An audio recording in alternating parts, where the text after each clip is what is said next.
Olá, começa agora mais um Trilha do Saber, programa que fala sobre educação, cultura, ciência, artes e muito mais. E hoje você confere por aqui.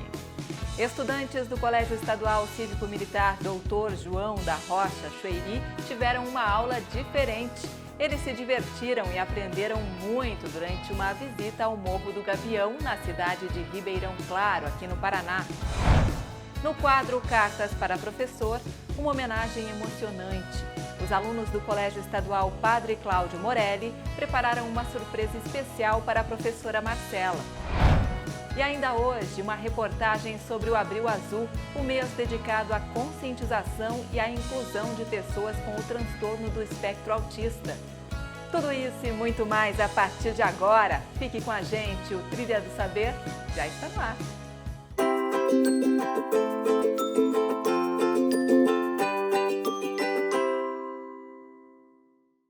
Nós vamos agora acompanhar uma aula de geografia que vai muito além da sala de aula. Estudantes do Colégio Estadual Cívico-Militar Dr. João da Rocha Chueiri embarcaram em uma aventura no Morro do Gavião, na cidade de Ribeirão Claro, no Paraná. Lá, eles aprenderam sobre formações rochosas, se divertiram em uma trilha e praticaram arco e flecha. Um paraíso natural que abre as portas do Paraná. Nossa aventura pedagógica de hoje é aqui em Ribeirão Claro, no Norte Pioneiro, na divisa com o estado de São Paulo. E deem uma olhadinha no que vem por aí. História, cultura, adrenalina, paisagens incríveis e, claro, muito aprendizado. Então, vem com a gente descobrir os encantos de Ribeirão Claro. Ribeirão Claro é um município fascinante, localizado na divisa dos estados do Paraná e São Paulo, a aproximadamente 400 quilômetros de Curitiba. Um lugar que exala muita história e cultura, com forte influência da produção cafeeira. Afinal, este município foi um dos maiores produtores de café do Brasil. E a sua fundação aconteceu em 13 de maio de 1908. E o nome Ribeirão Claro se deve às águas claras e límpidas da região. Banhado pelas águas do rio Paranapanema e adornado pela represa de Chavantes, o município de Ribeirão Claro é uma joia rara que faz parte da região turística Angra Doce e oferece um cenário onde a natureza se apresenta em sua forma mais exuberante, com paisagens deslumbrantes que mais parecem uma pintura. Esta cidade é um verdadeiro paraíso, com prainhas, cachoeiras, ilhas, morros, formações rochosas de milhares de anos, cercados pelas águas transparentes e matas nativas. Um lugar carregado de belezas naturais que podem ser apreciadas com muita emoção e adrenalina por meio dos esportes de aventura na natureza, como o rapel, voos de parapente, cicloturismo, caiaque, tirolesa, arco e flecha, off-road com o quadriciclo, passeios de barco e muito mais. Ribeirão Claro reúne atrativos naturais, históricos, culturais e de entretenimento, proporcionando aos visitantes o turismo de contemplação, com os resorts, a Ponte Pêncil, igrejas e as antigas fazendas cafeeiras que hoje são empreendimentos turísticos. Temos também muita poesia e música, sem falar na gastronomia, a famosa tilápia parmegiana e o queijo Senhor Cura, que dão água na boca. O lugar é perfeito para ter contato com a natureza e aulas de campo inesquecíveis. E a primeira parada da nossa aventura pedagógica oferece essa vista encantadora de tirar o fôlego. Estamos no Morro do Gavião, local de paisagens incríveis, aventura e também de muita história. Você sabia que esse lugar lindo já fez parte de uma guerra no século passado? Chegamos neste lugar incrível que é o Morro do Gavião, aqui na Fazenda São João. É um imenso rochedo, ele está a 850 metros acima do nível do mar e 380 metros acima do nível da represa de Chavantes. E por isso que nós temos essa paisagem simplesmente deslumbrante. E claro que ninguém resiste a uma... É isso aí, garoto! Então bora tirar uma selfie, vem pessoal, vamos lá. Todo mundo bonito pra selfie aí? Bora! Bora, foi lá! E aí? Milhões de anos e ações climáticas esculpiram o relevo e a natureza de Ribeirão Claro. E essa paisagem ficou ainda mais bonita com a criação da represa de Chavantes. Professora Adelir, conta pra gente como que surgiram essas formações rochosas e também que tipo de mata que nós temos aqui. Aproveitando então que a gente está aqui no Morro do Gavião, a parte aqui que a gente pode observar a paisagem natural e ela traz alguns elementos que são relevantes para a gente compreender também a formação dessa paisagem, né? Nós temos aqui uma formação de bacias sedimentares, né? E aqui nós temos a exposição de algumas rochas sedimentares, que é uma transição de primeiro planalto para segundo planalto. Formação de mata atlântica com características de mata de cerrado. Por ser uma área de transição, a gente tem esses dois tipos de vegetação. A gente está vendo que com o passar do tempo teve várias mudanças e transformações aqui no espaço, mas a gente pode observar em torno que ainda há a preservação dessas áreas, né? Áreas de mata ciliar próximo ao rio, né, da represa Chavantes, e a gente tem então aqui algumas matas bem preservadas e também as rochas que estão expostas. Nesse exato momento onde a gente está aqui, nós temos as rochas sedimentares, que são rochas que sofrem com o intemperismo, né? Então provocado pela ação do vento, da chuva e também a questão da ação humana, né? A gente pode observar que aonde tem atividades humanas voltadas, tipo a agricultura, algumas coisas, tem umas transformações mais avançadas.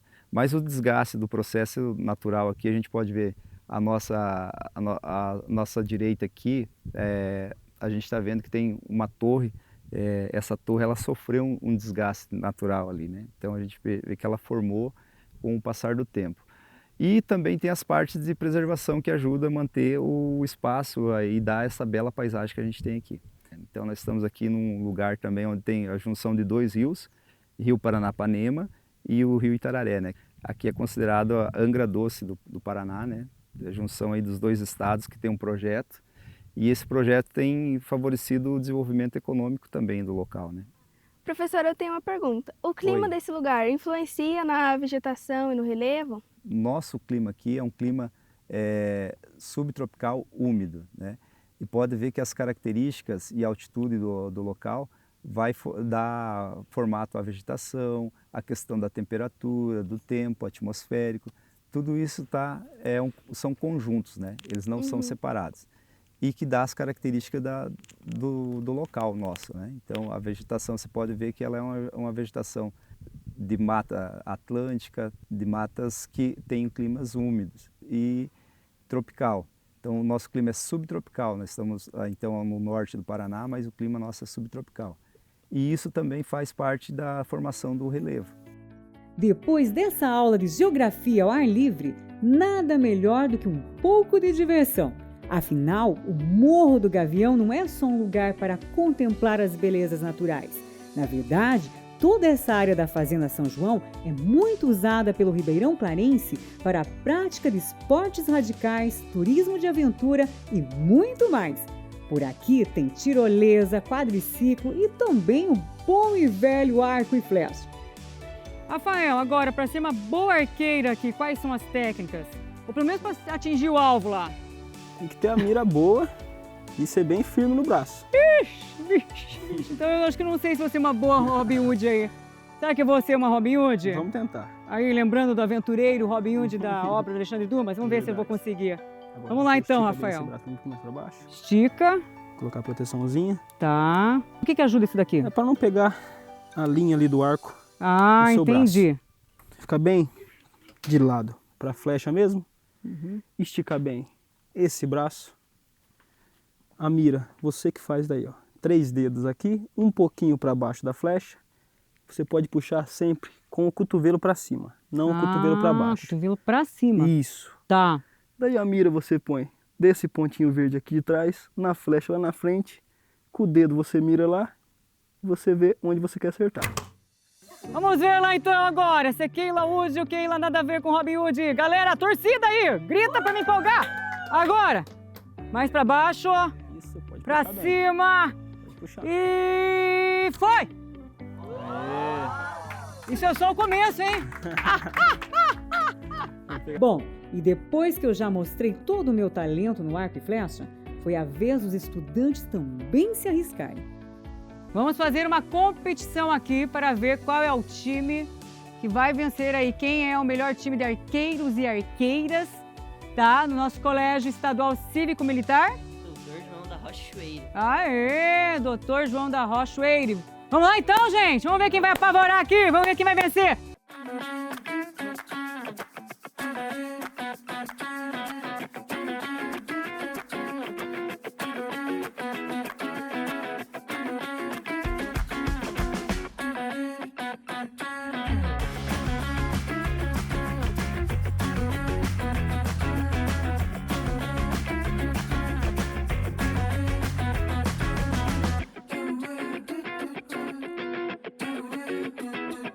E o time vencedor, será que é o time Abobrinha? Será que deu batata?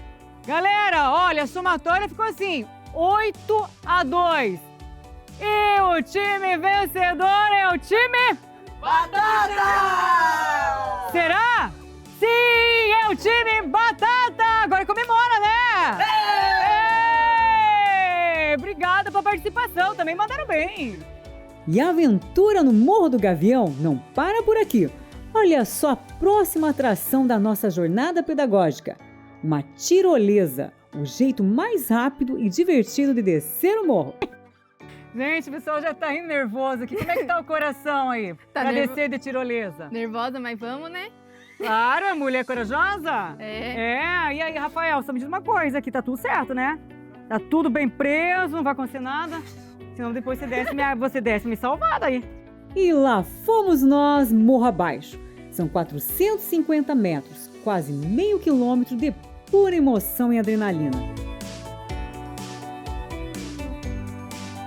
E no final do trajeto, uma aula de física. Um mini paraquedas que se abre e ajuda na frenagem para uma chegada segura do outro lado.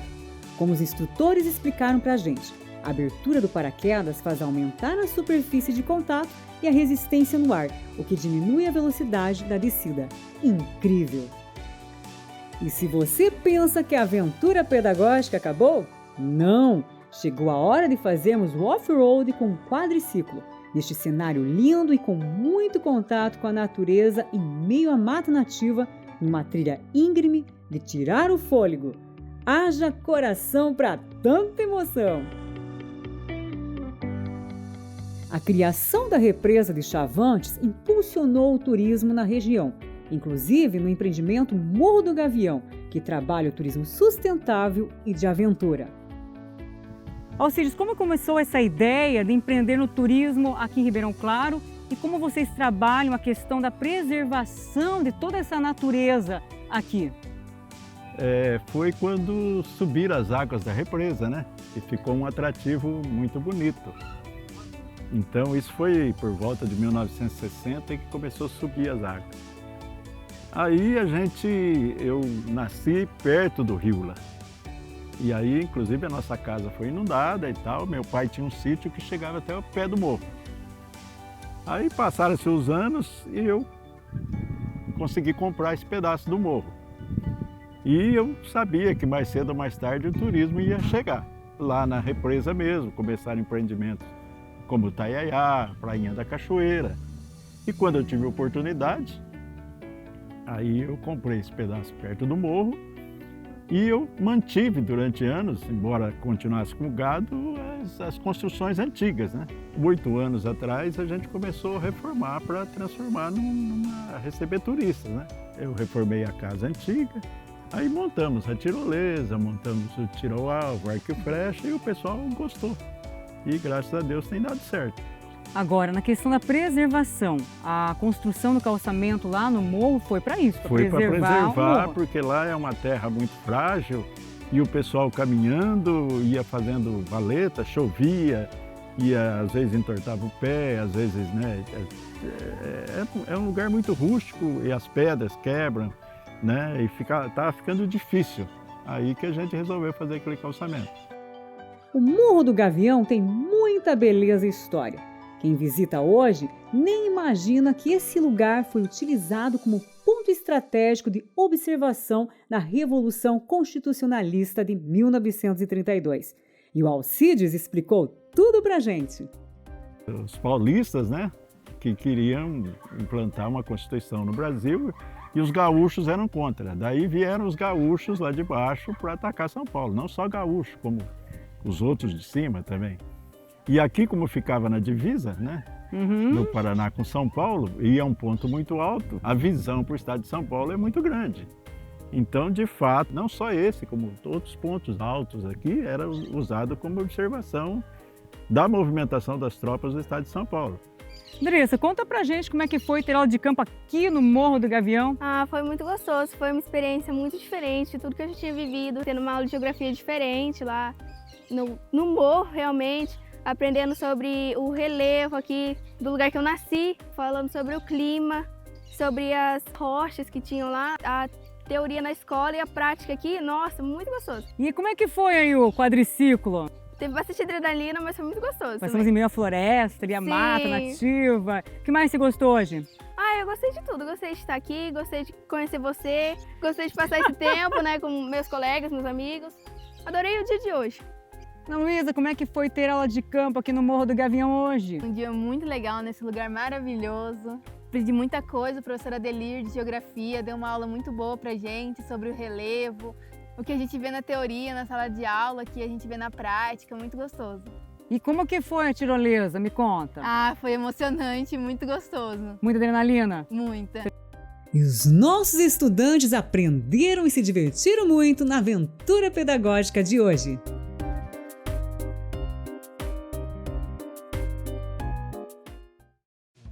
Quanta diversão, né? Com certeza esse aprendizado os estudantes levam por toda a vida.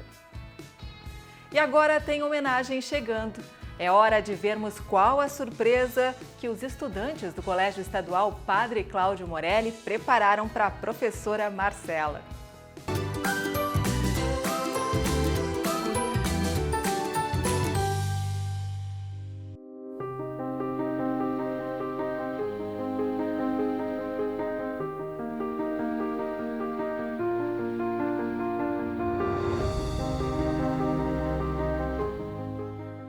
Oi, prof, tudo bem? Professora Marcela, passei aqui para fazer uma homenagem para a senhora. Estou muito grata a você ter me ensinado a história do passado e do presente. Gosto muito de história e com você dando aula fica mais legal, me ensinando tudo de um jeito meigo e carinhoso. Amo quando você dá aula e passa aquela lição de casa. Com você, aprendo coisas novas de um passo de mágica. Com sua fala e suas palavras, fica bem mais fácil. Acho bem legal quando você ensina brincando. Aquele dia do passeio foi muito legal, divertido e diferente, mostrando tudo do passado. Todo dia que tenho aula com você, algo novo aprendo. Mas muito obrigada por você ser minha professora desde o ano passado. Eu fico muito feliz por ter você de professora. Um abraço do 7º F. Que lindo! Eu gostei muito dessa homenagem, fico muito feliz, porque sou professora já há alguns anos, né? 23 anos, e a gente vive momentos bem difíceis dentro de sala de aula. E aí receber esse carinho dos alunos, né? A gente não consegue ver isso todos os dias, por conta das nossas atividades, das cobranças, e aí receber essa homenagem, fiquei muito contente. Eu também sou muito feliz por ser professora de vocês, né, de todos os alunos. A Júlia representou o 7º F, mas cada um está aqui no meu coração. Faço... Ai, que lindo! A professora fica muito contente, falo para eles então, muito obrigada. Te amamos. Não esperava. Não, de mim para abraçar esses feios. Não esperava, que lindo. Obrigada. Obrigada. Não, eu sou aqui mais pra você. Obrigada. Deixa eu agradecer todos. Obrigada. Aqui também. Obrigada. Uma homenagem pra você de abraço de carinho. Que lindos. Adorei. Marcela! Marcela! Marcela! Marcela! Marcela! Marcela! Professora, você é a melhor professora. Melhor professora! Você tem que ganhar um prêmio por a melhor professora? Ai, que bom. Professora, promete que você nunca vai se aposentar, né? Ah. Não, você vai ficar até eu fazer faculdade. Você vai cuidar dos meus filhos, professora. Obrigada.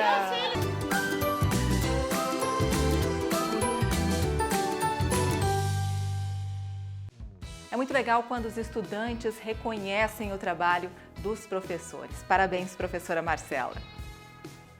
E abril é o mês da conscientização sobre o autismo. A campanha Abril Azul chama a atenção para o respeito, a inclusão e os direitos das pessoas com o transtorno do espectro autista. A reportagem que você vai ver agora fala sobre histórias que inspiram e informam. No Brasil, de acordo com o último censo demográfico, cerca de 2 milhões de pessoas possuem o diagnóstico de autismo, o que representa quase 1% da população do país. O autismo, ele é um transtorno do neurodesenvolvimento, então ele começa desde idades muito breves, né? Lá na primeira infância a gente consegue observar alguns sintomas e ele tem 2 núcleos principais de sintomas. De um lado, uma dificuldade de interação e comunicação social, que envolve assim, a capacidade da criança manter as amizades, regular essas amizades, falar as coisas certas no momento correto, chamar para brincar junto, entender o que passa na cabeça do outro. E do outro lado, uma tendência a um comportamento mais repetitivo, querendo sempre os mesmos interesses. Então é aquela criança que brinca fazendo uma sequência de brinquedos, né?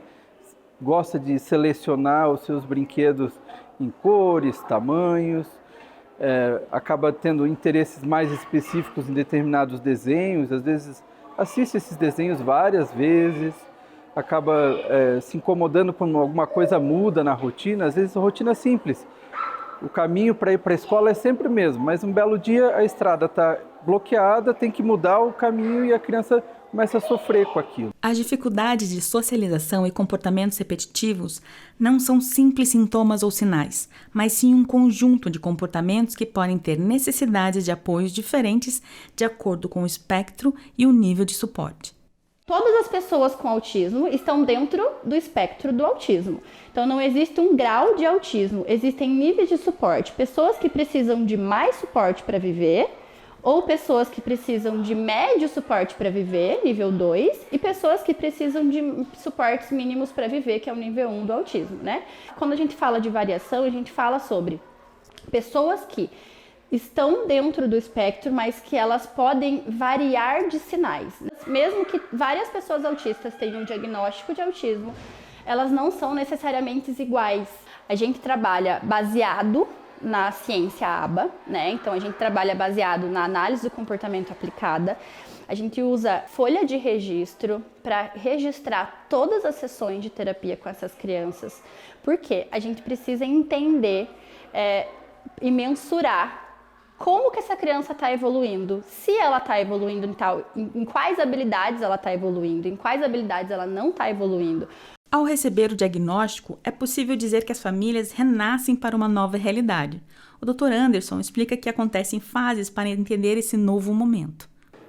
Eu vejo 3 fases importantes nesse processo. A primeira fase é a fase que a gente está fazendo o diagnóstico, há uma certa negação, é difícil entender que realmente aquilo está acontecendo. Uma segunda fase, eu vejo que os pais aceitam, né? E dizem, ok, eu entendi, vamos em frente. E uma terceira fase é uma fase de extremo envolvimento. E quando entra nessa fase de extremo envolvimento, a gente vê tudo aquilo que a gente construiu na comunidade do autismo sendo ampliado. Para mim foi bastante difícil, né? porque a gente não tinha conhecimento nenhum. Eu tive que buscar vídeos para aprender a lidar com ele, a conversar, né? Profissionais da área para estar ajudando e até a gente conseguir lidar com ele, né? E conversar, entender o que se passava com ele, né? Ela mora no meu coração também. Eu atuo fazendo as mediações, né? E também intervenções. Meu trabalho é trabalho colaborativo com os professores, né? De diversos componentes para garantir a participação e acesso ao currículo dos estudantes que a gente atende, né? Que o PAE atende só os autistas, né? Esse trabalho foi adaptado e eu passo as orientações. As adaptações não é o PAE que faz, e sim o professor regente. Nas escolas da rede pública do Paraná, o número de estudantes com o transtorno do espectro autista chega a 9.996 alunos, sendo que o número de meninos é maior, cerca de 9.404 alunos para 592 alunas. Elas escondem sentimentos, elas escondem até as próprias estereotipias, e elas vão se adaptando a cada ambiente. Então fica mais difícil a identificação do próprio diagnóstico, porque elas conseguem ter o convívio social, porque elas se forçam, mas quando chegam em casa elas desabam.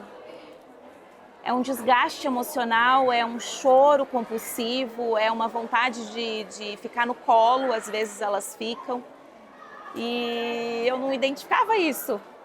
A Evelyn é nossa aluna desde o 6º ano. Quando chegou para a gente, ela era muito retraída, foi bem complicado. Até mesmo a gente, enquanto professores, não tínhamos muita experiência. Só que a gente faz um trabalho bem colaborativo com as PAE, né? Em questão de adaptar provas, avaliações, até mesmo nas aulas expositivas em sala. Nas aulas práticas é um pouco mais tranquilo. Sempre participa. Não vou dizer que ela tem uma limitação, não. Aqui na prática essa limitação quase que não existe. A mudança que a gente quer buscar é atitudinal. Então a atuação do psicólogo nesse sentido é orientativo, interpretativo na questão de interpretar os laudos e para que esse processo educacional funcione da melhor forma possível para eles. A pesquisadora Ciana Bueno, hoje professora aposentada da Rede Estadual de Ensino do Paraná, fala da importância da empatia e do acolhimento. Na verdade, hoje o nosso grande objetivo aqui é mostrar que o Dia da Conscientização sobre o Autismo não é somente do dia 2 de abril, e sim todos os dias. Não é culpa da mãe, não é culpa do pai, né? Mas sim é um transtorno genético, né? A base principal do transtorno é genética. Mais de 80% dos autistas a gente consegue fazer essa correlação. Nem sempre a gente encontra exatamente a falha genética, ainda a gente precisa entender muito desse processo. Em torno de 20% pode ser ambiental. Situações como prematuridade, nascer muito com algum problema ao nascimento, por exemplo, hipóxia neonatal, eventualmente alguma infecção durante a gestação, a meningite ali logo nessa primeira fase da vida, ou eventualmente até situações de uso de algumas substâncias e alguns medicamentos durante a gestação. Histórias como essas nos mostram a importância da empatia, da informação e principalmente da inclusão. O Abril Azul é um convite para que todos nós possamos olhar com mais atenção e respeito para as pessoas com autismo. E o programa de hoje fica por aqui. Você pode rever este e outros programas através do QR Code que está na sua tela. Lembrando que o programa Trilha do Saber é produzido pelo Núcleo de Comunicação Setorial da Secretaria da Educação do Paraná. A gente se encontra na próxima semana. Tchau, tchau. Até a próxima.